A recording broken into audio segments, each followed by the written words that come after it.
So yesterday was Earth Day. On April 22nd, 1970, 20 million Americans took to the streets and parks and auditoriums to demonstrate for a healthy, sustainable environment in massive coast-to-coast rallies. Thousands of colleges and universities organized protests against the deterioration of the environment, groups that had been fighting against oil spills, polluting factories, power plants, raw sewage, toxic dumps, pesticides, freeways, the loss of wilderness, and the extinction of wildlife, suddenly realized that they all shared common values. In 1990, Earth Day went global and mobilized 200 million people in over 41 countries. And yesterday, they estimated there would be over 1 billion people that would be celebrating Earth Day. And the theme for this year was environmental and climate literacy. And one of the main things that was happening yesterday were the marches for science. And they were held all over the world, and one was held here in Springfield. Imagine that we want to listen to science. Wow, what a novel thing, huh? We're coming along, though. We're coming along. I want to share with you some quotes. From Paul McCartney, he says, out of all those millions and millions of planets floating around there in space, this is our planet. This is our little one, so we just got to be aware of it and take care of it. From Mahatma Gandhi, what we are doing to the forests of the world is but a mere reflection of what we are doing to ourselves and to one another. From President Theodore Roosevelt, but there must be the look ahead, there must be a realization of the fact that to waste, to destroy our natural resources, to skin and exhaust the land instead of using it so as to increase its usefulness will result, and this is so huge, in undermining in the days of our children to the very prosperity which we ought by right to hand down to them, amplified and developed. I love that. And Bobby McLeod, an activist, said, when the earth is sick and polluted, human health is impossible. To heal ourselves, we must heal our planet. And to heal our planet, we must heal ourselves. And that's so true. You know, there's numerous scripture. I love the scripture that we just shared from Job 12:7-10. I love the voice. It's a New Contemporary Bible. However, call on the animals to teach you. The birds that sail through the air are not afraid to tell you the truth. Engage the earth in conversation. It's happy to share what it knows. Even the fish of the sea are wise enough to explain it to you. In fact, which part of creation isn't aware? Which doesn't know the Eternal's hand has done this? His hand cradles the life of every creature on the face of his earth.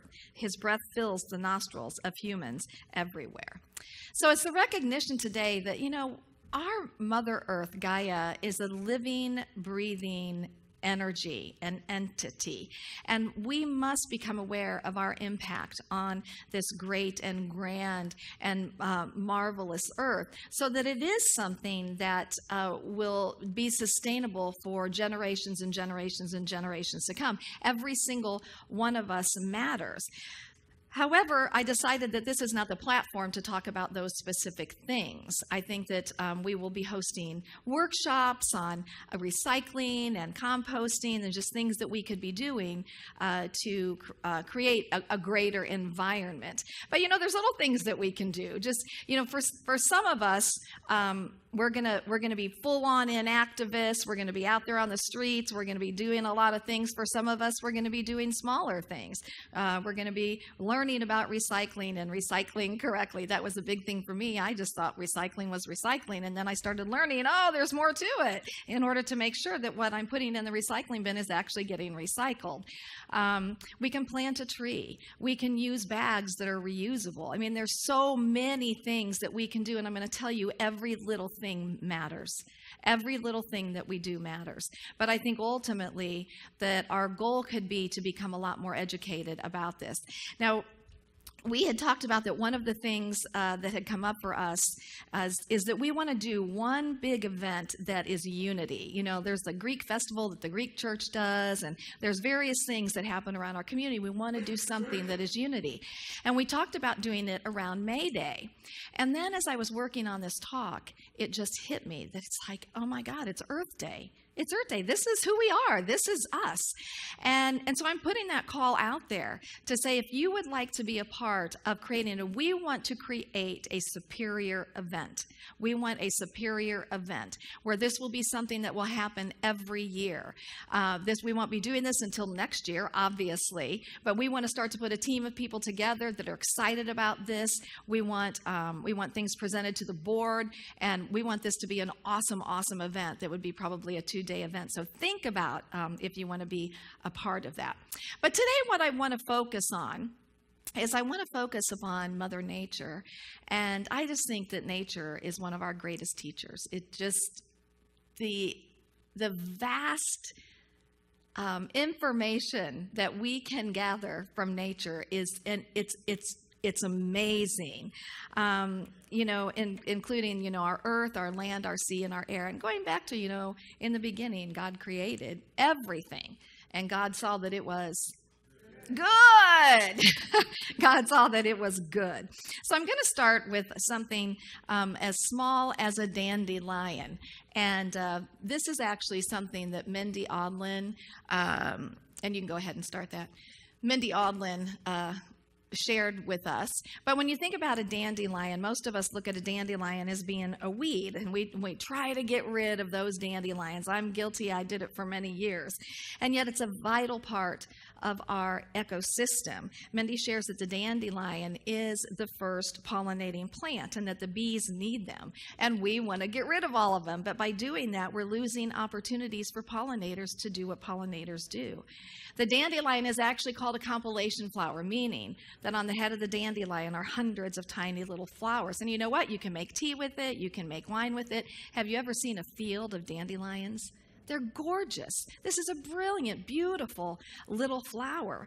And the thing about the dandelion is that, as you saw, the dandelion opens up and it blossoms, and then it kind of shrivels back and it looks like it's dead. But then what happens is this amazing transformation takes place, and the dandelion it expresses again totally differently than it was in the initial dandelion. And the beautiful thing is, and we like to call these wishing flowers, is that as these seeds now scatter everywhere, you get to have more dandelions in your yard. Isn't that great? And we get to help the bees. We get to help the bees by doing that. Now, what I love about this with a metaphor for our life is that, like, I know in my own life through my spiritual journey, and I've had many just, blossoming dandelion times, where it's just the joy and the happiness and my colors are there. And then something happens. And when that something happens, and it, maybe it was a death, or it's something that felt like a death. And then, I would kind of shrivel up into this place, into my own beingness. But the beautiful thing about that place was that within me, all kinds of new ideas are starting to germinate. And every time I would come out of one of these, things, I would be expressing differently than I did before whatever happened. And now all of these ideas have an opportunity to be planted and to come forth. And I don't know about you guys, but I've been the dandelion over and over and over again in my life experience. But the beautiful thing about this too is that the more that you experience something like this, the more that you recognize it's all going to be okay, that this too shall pass, that even sometimes the worst of the worst that you could possibly think, and I can tell you because I experienced that for myself, even that pain will pass, and you'll be okay again, and you'll breathe again, and you'll be a new creation, different than you were before. I love that with the dandelion. Now let's look at the cocoon and the monarch butterfly, and we can go ahead on that. And of course, we love to talk about the caterpillar that's on the ground. The caterpillar doesn't know anything but to be on the ground. The caterpillar is perfectly fine within itself and doesn't actually know its journey is to become a butterfly. Yet everything is already coded in that caterpillar to become a butterfly. So the caterpillar's just going along, eating, and then climbs up and cocoons itself. And then what we see happen is that with time, a beautiful monarch butterfly emerges from this cocoon, and I love the point at which you'll see it just kind of stretches its wings back. And a couple things about this. Caterpillar state isn't a bad state to be. It's just you have very limited view, or very limited vision when you're really far down. And I kind of equate that to the time before I actually came into Unity.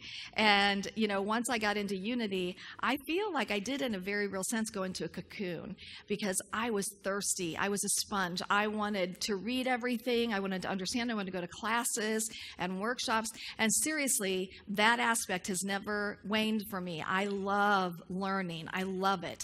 But the beautiful thing is that coming out of the cocoon, I'm going to tell you, sometimes coming out of that cocoon is hard.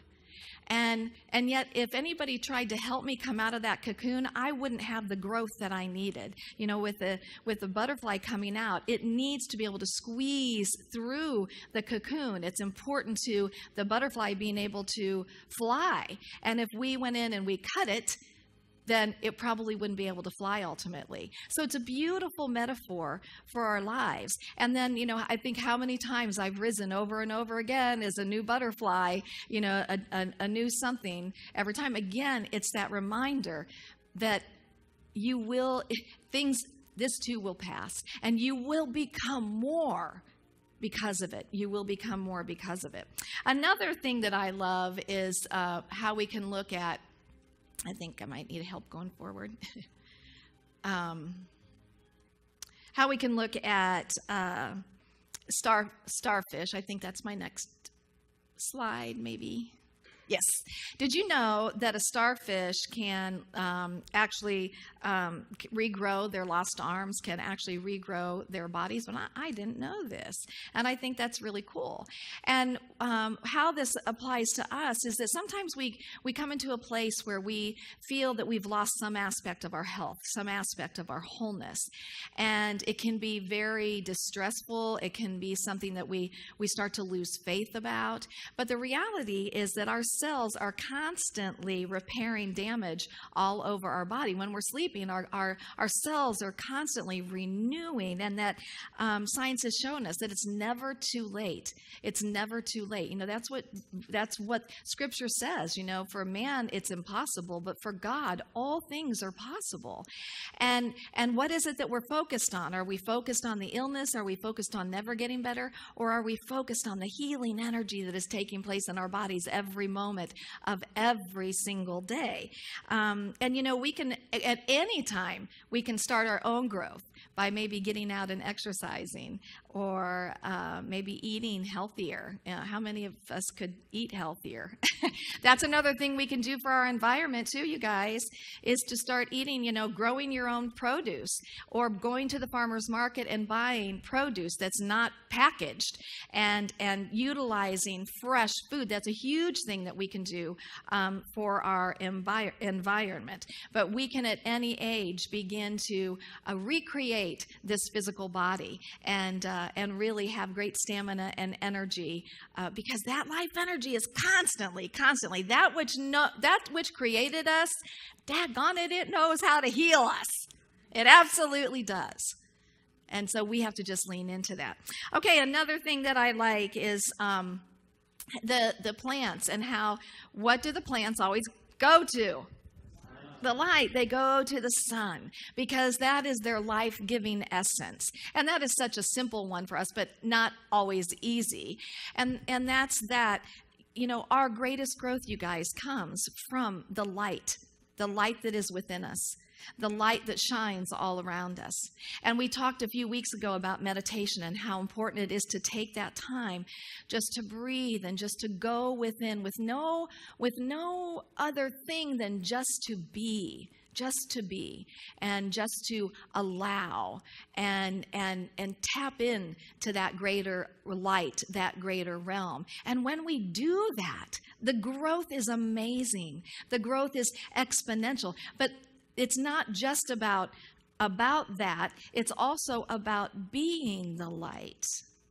And being the light in the midst of situations that maybe there's a lot of negativity or somebody's really hurting, and that you can be that light that that person is now kind of leaning towards, because they know that that's their life-giving energy, and that's a powerful, powerful thing for us to do. And then I love the story of the Chinese bamboo tree. I know that I shared this before, but it's so fantastic. So a farmer goes out and plants the little seedling and does everything for it that it needs to have done in the first year. Nothing happens. Continues to take care of it, nurture it, make sure the soil's good, waters, everything.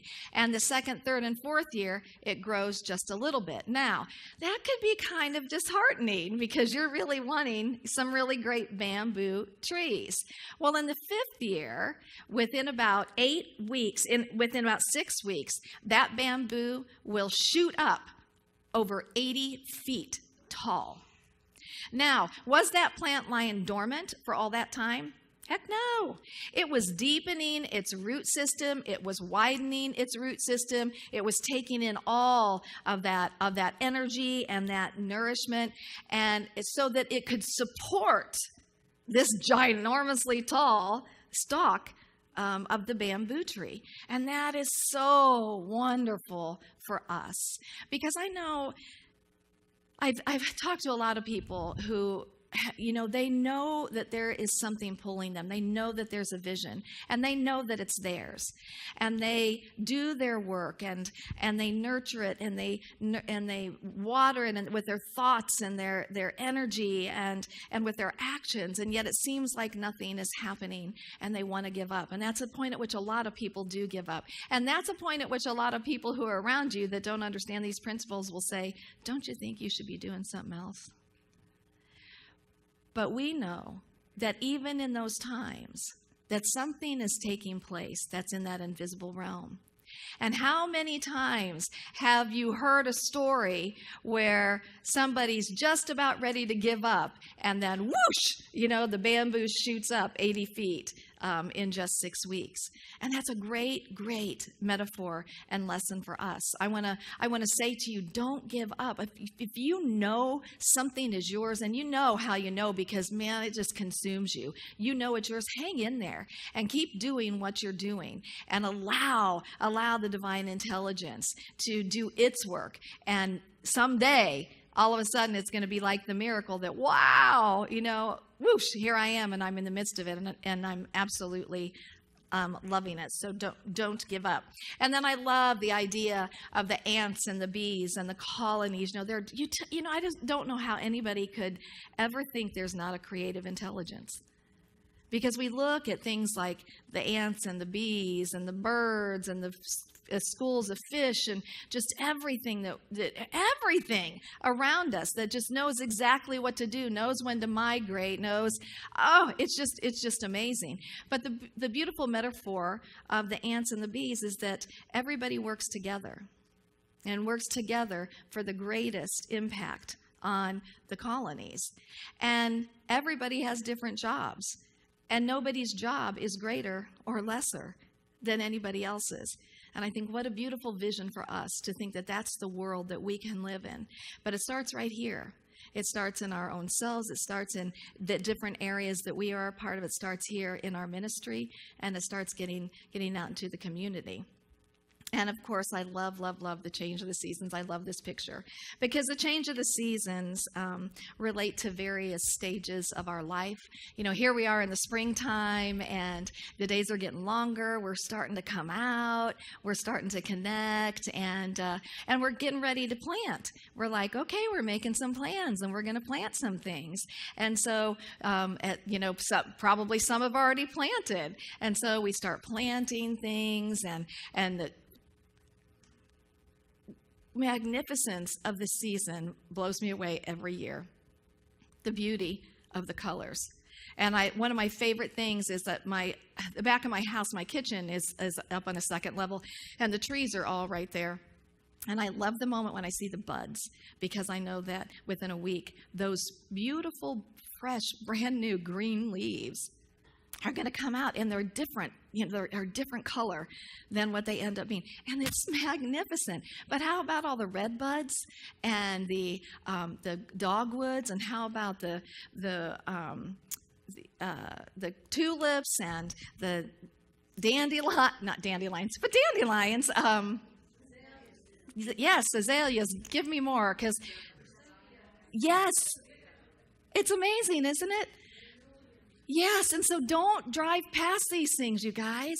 Don't drive past them, because it'll take your breath away, the beauty of them. Celebrate and embrace and be grateful for this amazing Mother Earth and what she gives forth to us. And then we're going to move into summer. And summer is, boy, days are long. We're coming out now. We're connecting. We're having fun. This is just really that time when we're continuing to nourish and nurture some of the things that we planted, and we may even harvest some of those things during this time. But summer is just that wonderful metaphor for those joyful times in life when we're kind of carefree. And then we start to move into fall. And fall, the days start to get a little shorter. It's starting to beckon us to come inside. And oh my gosh, the trees, the brilliance of those leaves are magnificent. And then don't you love an outdoor fire with the logs and the leaves burning? Oh, I love that so much. And it's now really starting to beckon us to move inward. And yet we're also in a great harvest, squash and pumpkins and things like that. And it's still such a celebration. And then we move into the winter. And in the winter is when we go inside. This is where we go inside.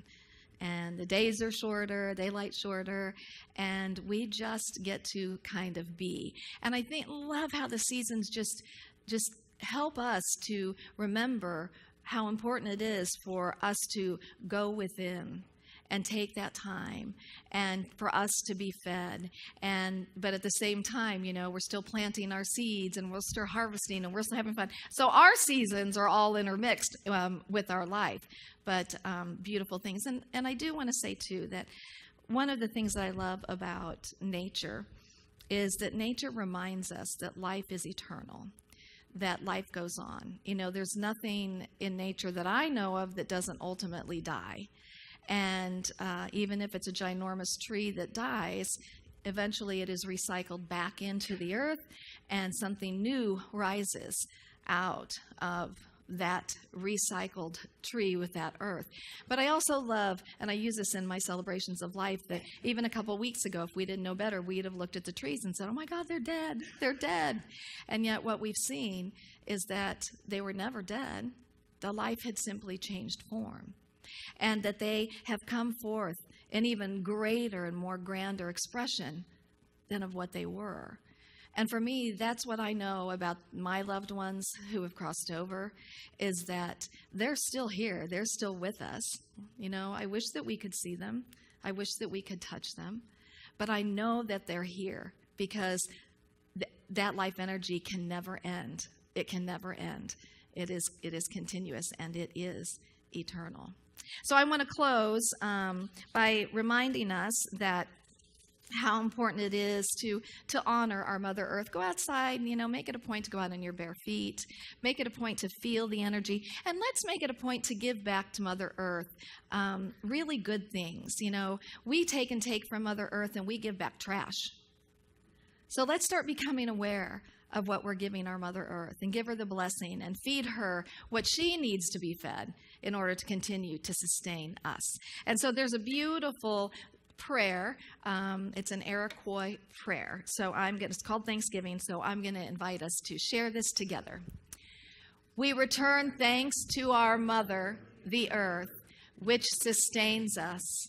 We return thanks to the rivers and streams which supply us with water. We return thanks to all herbs which furnish medicines for the cure of our diseases.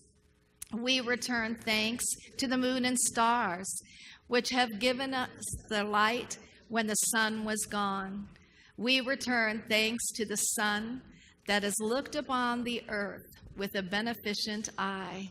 Lastly, we return thanks to the great Spirit, in whom is embodied all goodness, and who directs all things for the good of her children.